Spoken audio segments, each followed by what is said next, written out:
Determinate and indeterminate sentences and legal practice. Determinate and indeterminate sentences are divergent types of punishment within the jurisdiction of criminal law, possessing distinct characteristics in terms of incarceration.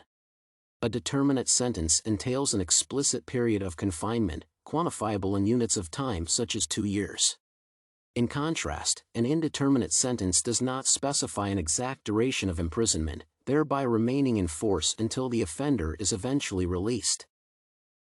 Both forms of sentences may seem similar in the sense that they both involve depriving the criminal of their freedom, imposing a distinct period of state control on the convict.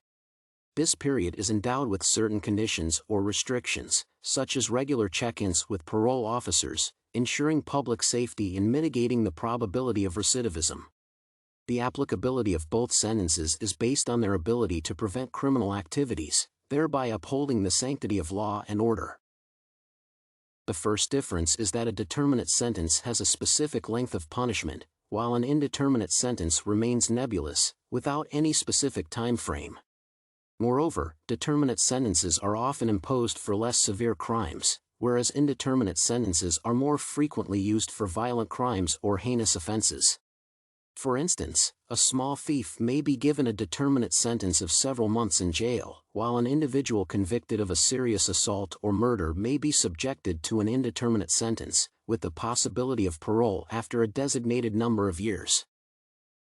In conclusion, it is evident that determinate and indeterminate sentences are fundamentally distinct types of punishment within the ambit of criminal law.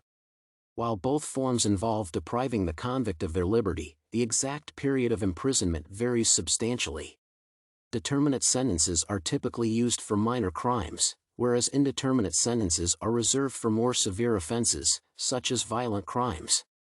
In essence, the fundamental contrast between determinate and indeterminate sentences is the explicit time frame involved in the former, as opposed to the indeterminacy of the latter.